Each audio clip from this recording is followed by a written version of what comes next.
So I'm very grateful to be here in your wonderful temple in Chowpatty, a world famous temple in Chowpatty. I pray that you'll give me your blessings, all you nice Vaishnavas, that I can say something to inspire one in devotional service. So this is a very heavy verse. The sons of Lord Krishna are being cursed by great sages. One would not think that such a thing would ever happen. It's very unusual and unfortunate. But it is all part of the Lord's plan. In the purport it's mentioned the 4 defects of mistake committing, illusion, imperfect senses, and tendency to cheat. So unfortunately such things sometimes enter into the realm of devotional service. And therefore one must be very vigilant, very intelligent, and very determined to keep such things out of one's devotional consciousness. Otherwise, the material energy, Srila Prabhupada said, is only 1 second away. 1 second. 1 second is, and she's there. So, all of the activities of Lord Krishna's personal family, they are great either incarnations or great demigods or great personalities who accompany the Lord when He comes to this material world. But this particular incident gives us a wake-up call that we must always be very vigilant in carefully performing devotional service and following the process very carefully. We see so much in the material world that people, Prabhupada also said that our disease in the West is that we always want to change things. And therefore, before he left, Srila Prabhupada said, just keep things as I have presented them. Don't change anything. But our tendency is to want to consider that we're more advanced than we actually are. And therefore, one may be chanting Hare Krishna for many, many years, and somehow or other one thinks that one has become qualified to participate in the Lord's intimate pastimes. We were in Barshana a few days ago, the occasion of Shivratri, and we saw men decorated like ladies dancing before the deities. And of course, some men are handsome and some ladies are not. But when you see a beard, then you know it's not a lady. It's not a lady. So they were dancing like gopis in front of the deities there. And of course, this is not on, technically speaking. It's not that men try to dance like gopis. Srila Jayapataka Maharaj, he also mentioned one time he was attending an arti in some temple, and some lady was performing arti. At least there was a sari there. But when they turned to offer the articles to the members of the congregation, then also there was the long beard. So these are incidences of the Saki Baki type of misunderstanding in devotional service. And therefore, Srila Bhaktivinoda Thakur, Srila Bhaktisiddhanta Saraswati, they worked very hard to try to destroy those misconceptions of devotional service. That one must practice the process very carefully. And chant Hare Krishna with attention and devotion. Srila Prabhupada at various times, he mentioned that 95% of our advancement is in chanting the Hare Krishna mantra. And especially as we know, Sri Chaitanya Mahaprabhu has given the process of Harinama, Harinama, Harinama eva kevalam. Kalo nasteva, nasteva, nasteva, gatiranyata. So this chanting of the holy names is our process for spiritual development. And it takes time. It takes practical application. It takes patience. In this book by Mother Mula Prakriti, Srila Prabhupada, our dearmost friend, it's mentioned that Srila Prabhupada was associating with his godbrother O.B.L. Kapoor, who was a younger devotee. In fact, he met Srila Prabhupada when he was still a student. He was still studying. So we understand Srila Prabhupada was a pharmaceutical salesman. But he was a lot more than that. He actually made his own medicines. And so O.B.L. Kapoor was doing his exams. And Srila Prabhupada made a medicine to help his brain, like that. And he gave it to him, and it was successful. And O.B.L. Kapoor, he thanked Srila Prabhupada very much for that. But he said, I would like the medicine that you're taking, that Srila Prabhupada is taking. And Srila Prabhupada said, well, what medicine is that? He said, the medicine that makes you so deeply determined to preach devotional service, and the medicine to chant the holy names in ecstasy. And Srila Prabhupada said, I'm working on the formula, like that. So they didn't meet for some time. But later on, Srila Prabhupada mentioned to him that I haven't completed the formula, but I can give you the ingredients. And so he asked, please give me the ingredients. And he said, Trinad api sunichena, Toror api sahishnuna, Amanina manadena, Kirtaniya sadahari. So this humility, and in this book, it mentions so many times by Srila Prabhupada's godbrothers. It's an interesting book because of the difficulties that Srila Prabhupada had with some of his godbrothers when he tried to return to India and set up some beautiful temples.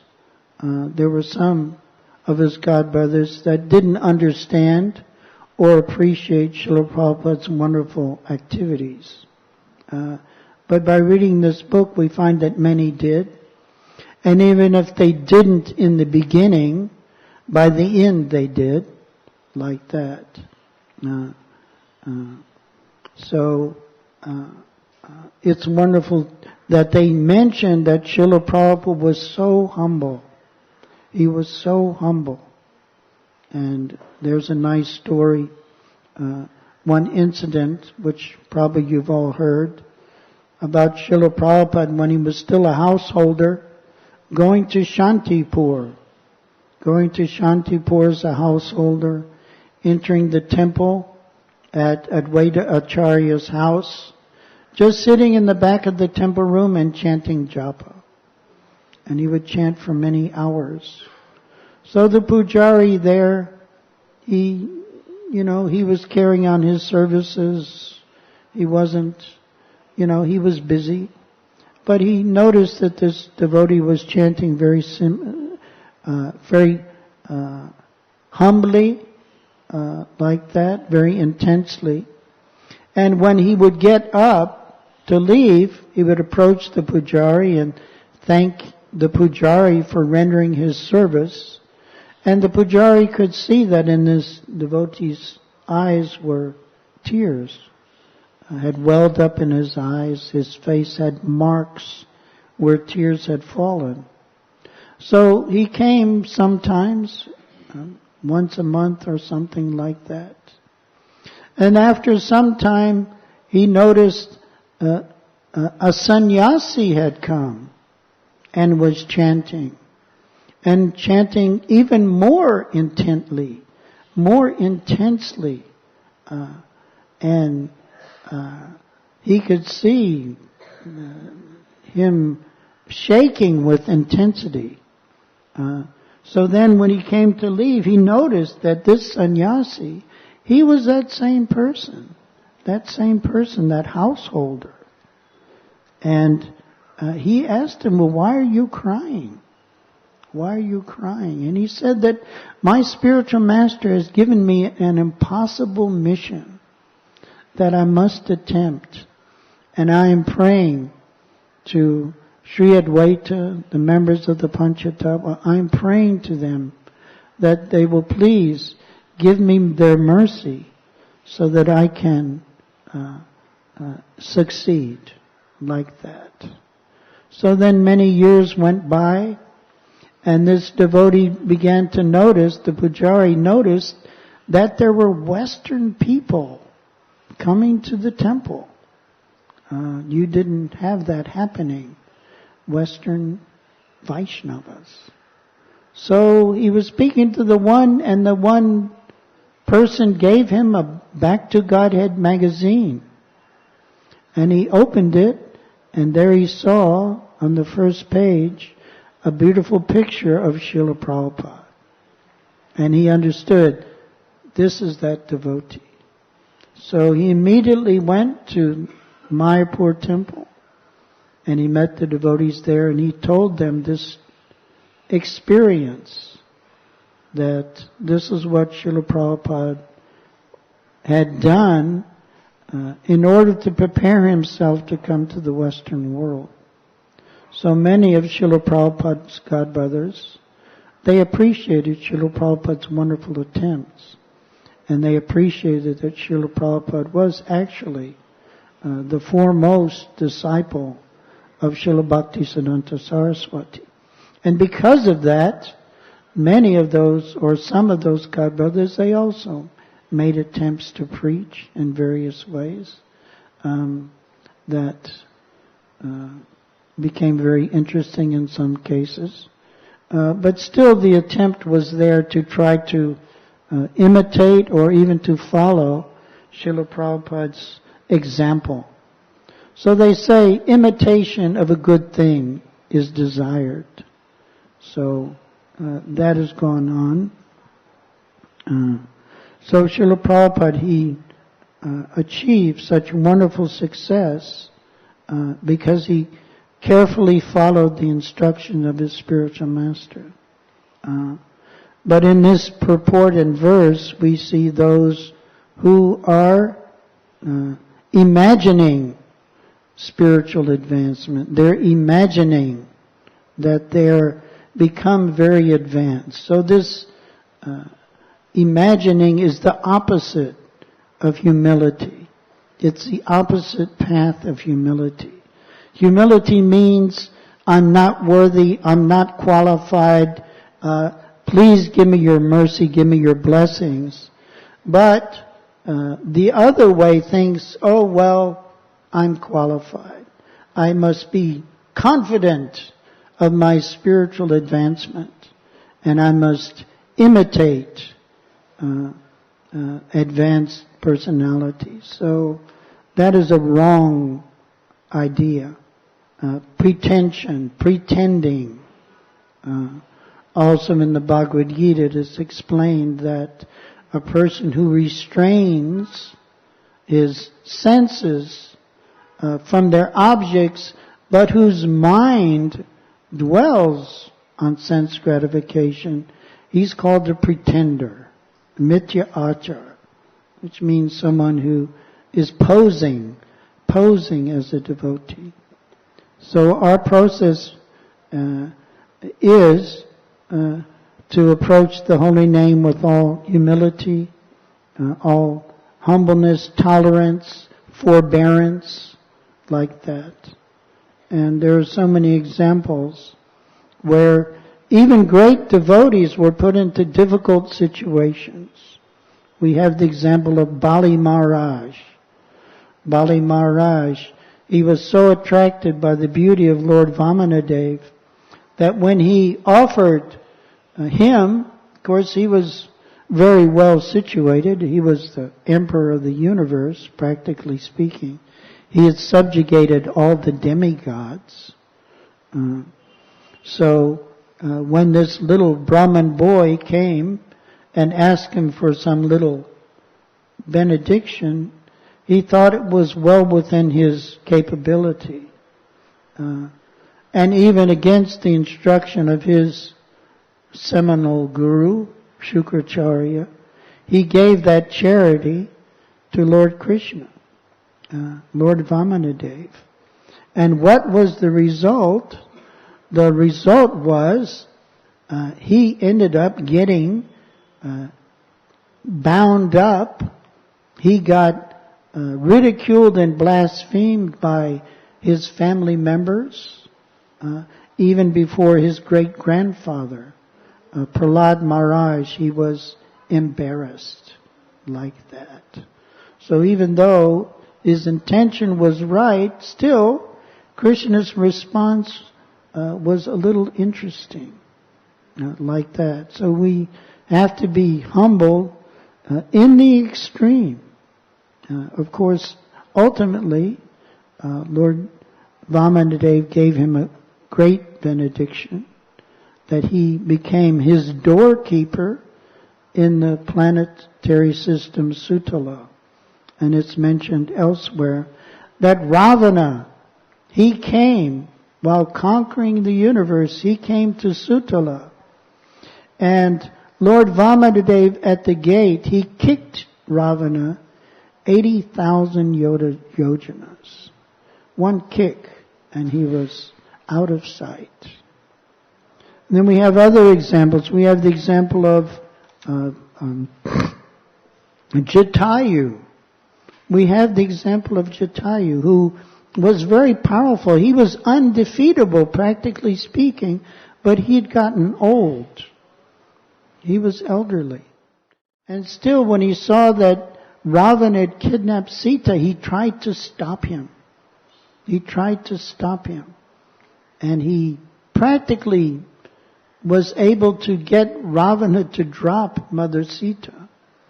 But somehow or other Ravana was able to strike him and defeat him, and he fell to the ground. So when Lord Ramachandra was searching for Sita, he came across Jatayu, and at first he thought he was a big demon, and he was going to finish him off. He was going to kill him, even though he had made such a valiant effort to save Sita Devi. But then Jatayu revealed his situation and his attempt at service.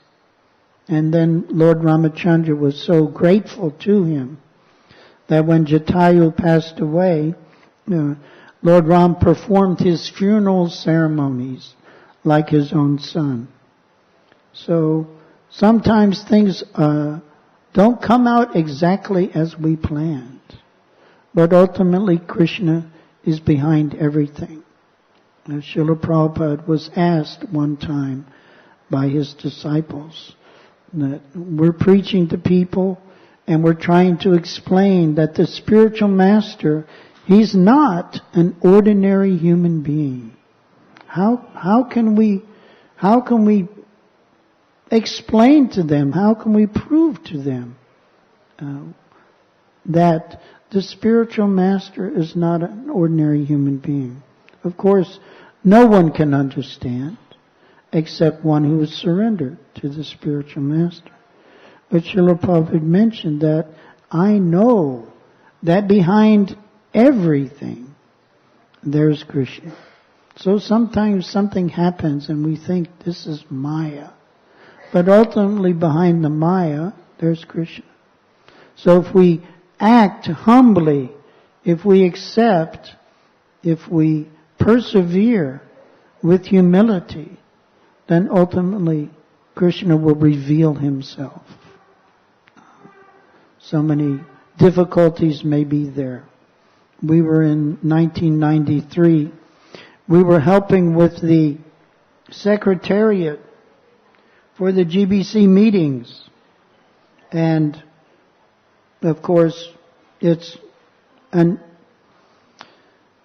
uncomfortable situation to deal with, but Bhakti Tirtha Maharaj, he was serving in Africa, and he was also keeping his distance from the GBC because of his relationship with his sannyas guru, Kirtananda Swami.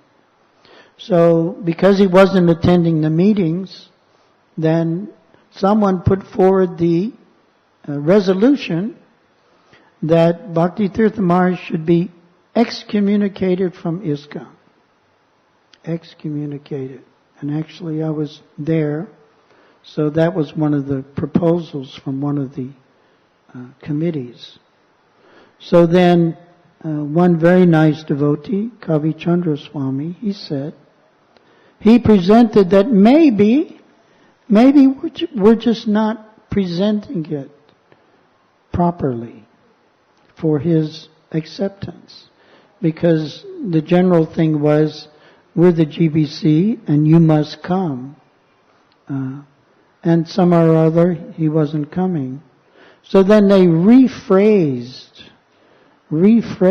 their request to the point where they said that, Dear Maharaj, please, we are hankering for your association. So we would very much appreciate if you would take the time to come for the GBC meetings and give us your wonderful association. So then, after an absence of many years, Bhakti Tirtha Maharaj came to the GBC meetings, and after a few days, he was elected the chairman of the GBC. So, the consciousness is most important. So similarly, the consciousness, as we see here, the example is given of foolish pseudo-devotees who think that their hatred or envy of the actual preaching mission of the Lord, it constitutes bhakti. But in fact, it constitutes the cause of all trouble, both for them and for unfortunate people who follow them. So we see that. And Prabhupada also gave the example that if the demons are becoming agitated, that means you're preaching properly. Yes? If the demons are becoming agitated, that means you're preaching properly. Because demons become agitated by the pure presentation of Krishna consciousness. So we shouldn't become discouraged. We should become enthused, understanding that we're preaching right. So we just have to keep on preaching. I had the example I was doing book distribution in UK many years ago. And there was this person, I was in Newcastle on Tyne, up north, just south of Scotland. And I was trying to distribute. I wasn't having a very successful day. But I noticed this person was watching me and eventually came up, and I thought, well, maybe maybe he'd like a book. Maybe this is good news for the day. But he said no. He said no, I'm with the National Front. National Front is an anarchist movement. It means they just want to destroy government. They want to destroy everything. And they also want to destroy religion. So he came up and he said, we're trying to get rid of you people like that. So it wasn't exactly what I wanted to hear. But because I knew maybe there weren't so many people that were interested in Krishna consciousness, but there was this one guy who hated Krishna consciousness, then that put me into another gear. You know, when you're driving the car, it put you in another gear that now I've got to be enthusiastic because I want to make sure this guy is not successful. And that depends on me endeavoring more full-heartedly. So, that's the nature of the material world. There are so many people, and even in the Bible it mentions that you can be hot or cold, but the lukewarm, Jesus says, I vomit out of my mouth. So, if a person is receptive or unreceptive, he was saying, that's good, because you know where they're at. But people who are apathetic, they're the worst. So sometimes we have to shake them up.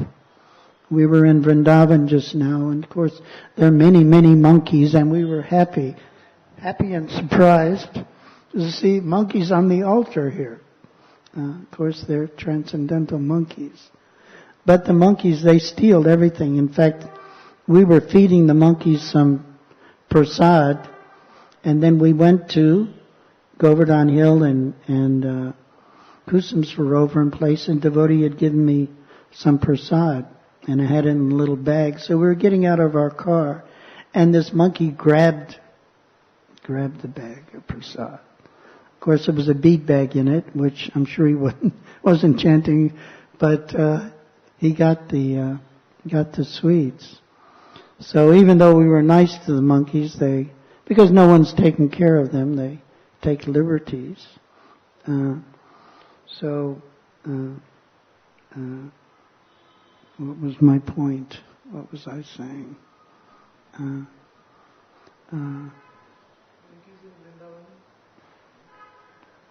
Yeah.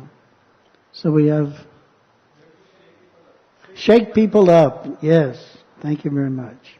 So there were monkeys. They were in the trees and they were shaking the trees. You'd be looking up and all of a sudden you see something's happening here. So Srila Bhaktisiddhanta would also do that. If he met some Mayavadi or impersonalist person, he would cross the road and he would shake them. Why are you preaching this nonsense?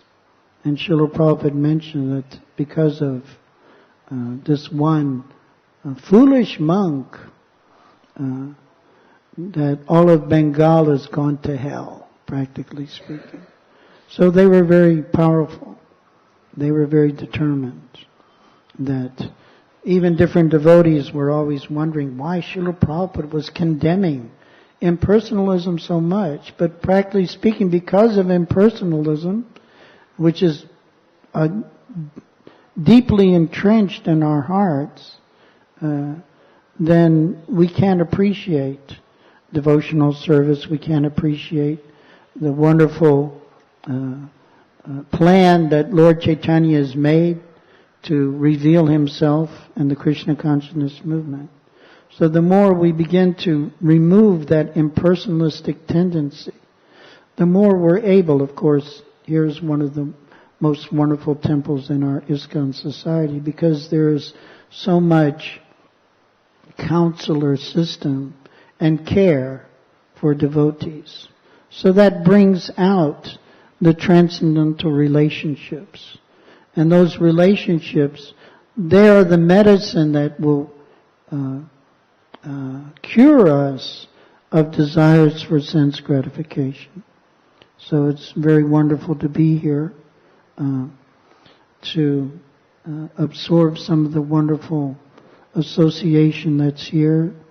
And that's something that the whole ISKCON society is hoping to develop, more concern and care for one another in many, many ways. So that's very important. And because of that, that impersonal tendency in our heart, it can go. And whenever we have the association of devotees, we'll be very appreciative. And we'll take the opportunity to discuss the glories and pastimes of the Lord. This is the most important thing. We were attending the Sangam of Gurus, GBCs, Sannyasis. And it came out from the ILS last year, maybe you've heard, that on the very last day, it was 8 days, and there were 56 different workshops. But on the last day, they sent out a survey and asked devotees how much reading of Srila Prabhupada's books were they doing. So there were 1,200 devotees there. They only got about 300 replies. And of those replies, of course, they asked when you were initiated, like that. So the average age was not in devotional service was 19 years. 19 years. Devotees had been in devotional service in ISKCON for 19 years. And they asked, well, how many times have you read Bhagavad Gita? Average, 2. How many times have you read Srimad Bhagavatam? 1.4. Chaitanya Charitamrita, 1. Various other books. So that's what we should be doing when we're associating. We should be discussing Srila Prabhupada's books. We should be discussing the philosophy. Srila Prabhupada tirelessly worked to present these wonderful books, and they are changing the world. And we hope if we also attend to those books, they will change us as well. So different devotees were encouraging that we must set up more and more programs for getting devotees to read together and discuss together the philosophy in Srila Prabhupada's books. And in that way we can maintain, because there's a question. I'm 66 years old. I met the devotees in 1973. So it's 42 years, but I won't be here another 42. And many of the devotees who had the opportunity of serving Srila Prabhupada, some of them met him and were trained by him, but others were the soldiers in the field. The soldiers in the field, they don't get to rub elbows with the general. They're out in the field. They follow the orders. But still, there was that wonderful benefit of having rendered some service directly or indirectly to Srila Prabhupada. But within the next 20, 25, 30 years, most of those personalities will not be here. Myself included. So how do we hand off